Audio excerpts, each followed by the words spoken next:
Hi Aquarius, welcome to your August 2020 Astro Alchemy. It's Raina here. So I'm a few days into the month of August, and as I record this, there is a full moon in Aquarius in your sign.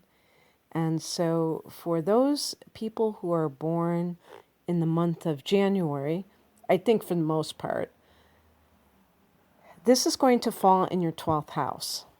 And so this is going to be more of a kind of like an interior thing where it can be letting go of a bad habit, having some kind of psychic hit, or being more fully psychic, having a dream that is very prophetic. The full moon is a time when your psyche, your spiritual self is activated. And it's also, when we talk about the 12th house, we're talking about what holds you back, what trips you up. And the full moon can bring awareness to this and make it easier to kind of push away from it. For those of you who are born at 11 degrees, Sun in Aquarius or rising and beyond, this is going to fall in your first house, and it's going to be almost like the 12th house, but in a more conscious way. I mean, this could even involve something physical that you wish to change about yourself. But definitely the way that you carry yourself you might want to alter that a bit. It just might have some kind of effect in your life in general, or you realize something about yourself at this time. On the 4th, Mercury goes into Leo, and this is your opposite sign. So it's the opposite house. The 7th house is the house of committed partnership. And so this can be an area where you are communicating one-on-one with somebody very directly about perhaps your relationship, or maybe you're making plans for a wedding. The 7th house can be legal affairs, and this can indicate some kind of document that you have to sign, or you're speaking about some kind of a legal matter. On the 7th, Venus goes into Cancer, the sign right before Leo. So this is going to be your 6th house. And Venus in the 6th house, because the 6th house can be about your job, the work environment, can actually be good for having harmony with coworkers, having some kind of financial boost. Maybe you get a raise. That's a possibility with Venus in the 6th house. Something is made pleasant that has to do with your work environment. But, going back to that full moon in the first house, since that's the body, perhaps because the 6th house can be health matters. Venus in the 6th house can mean that you want to look good for, and incorporating health into that, or investing in some kind of appliance or device that will give you good health. So I've used this, maybe I've overused this example, but I mentioned like a Vitamix blender, which is kind of like the Cadillac of blenders. In terms of doing something that is kind of like a luxury item, if you will, that you're spending a pretty penny on, but it is enhancing your health at the same time. Venus in the 6th house can be finding love in the workplace. That's another possibility.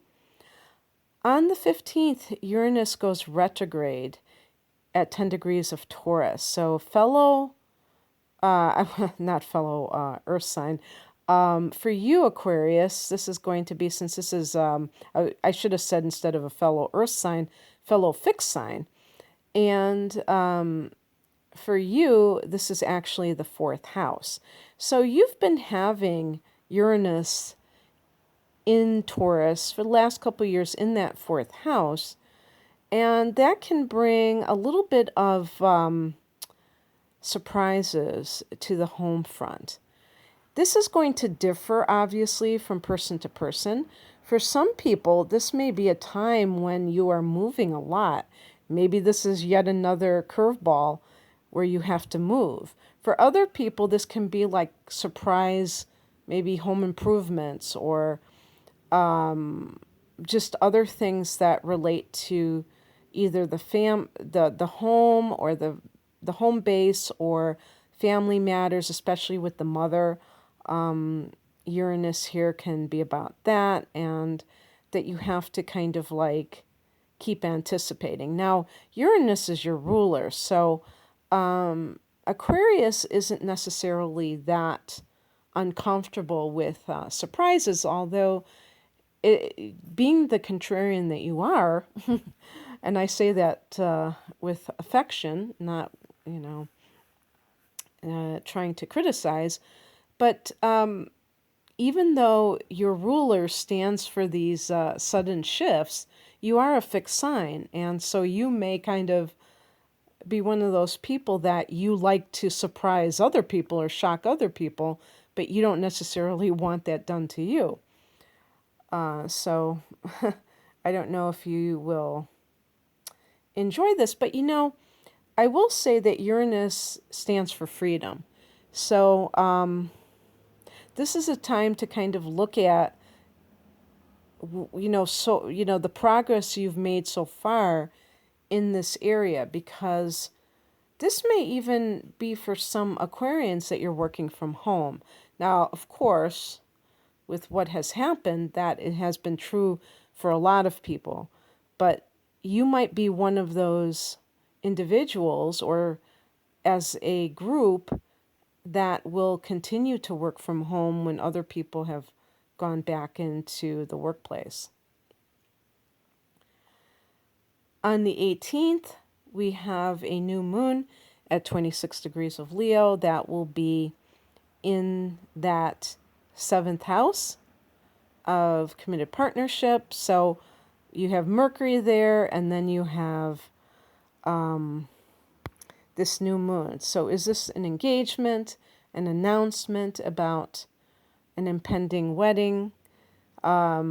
It's kind of funny to think of the sign of Aquarius and weddings, but there are some of you that get married, I'm sure that if we did a poll on the rates of each sign in marriage, you might be closer to the bottom than the top, just because of your belief system in regards to relationships. Aquarius is one of those signs that doesn't believe in ownership and is very committed to the idea of freedom, and might think that legally getting married is way too restrictive. But there are going to be Aquarians that get married. So maybe for some of you, this is like a new, what would you call that? A new development, or, moving in with somebody, just commitment in general. This can be a development with a legal matter. If you are somebody who works with clients, this can be good for that. The very next day, Mercury goes into Virgo. So now you're going to start to see these inner planets in the 8th house. Mercury goes there on the 19th, and the Sun goes there on the 22nd. And for the sign of Aquarius, you're already a very intuitive sign, and the 8th house, which in the universal chart, which symbolizes each of these, places that each sign and each planet that rules each sign rules. Oh boy, was that an awkward sentence. It gives us this idea of what each house represents. So the 8th house in the universal chart is ruled by Scorpio and is all about metaphysics, the occult, the secrets of life, death, which is kind of funny because that is one of the secrets of life, and the transformation. The two rulers are Pluto and Mars, and just everything that Scorpio represents, secrets and obsessions and the shadow. And so Mercury there gives you that mind of the conspiracy theorist that believes that there must be more to the story than whatever you're hearing about on the surface, whether you're hearing news, you're talking to people personally about their life. You become, in other words, much more penetrating in your pursuit of information, but pursuit of the truth, I guess you would call it. The sun is there on the 22nd, and just that idea of transformation may be a big thing with you. And again, this may be something that is connected to you physically, where you want to kind of transform your health, transform your body, whatever it means to you. And this is giving you that mental desire as well, an aspirational desire. Okay, that's what I have for you, Aquarius. I hope that you enjoyed this. Sorry about the car without the muffler. If you'd like a personal reading, the link is below. Have a great month. Take care. Bye.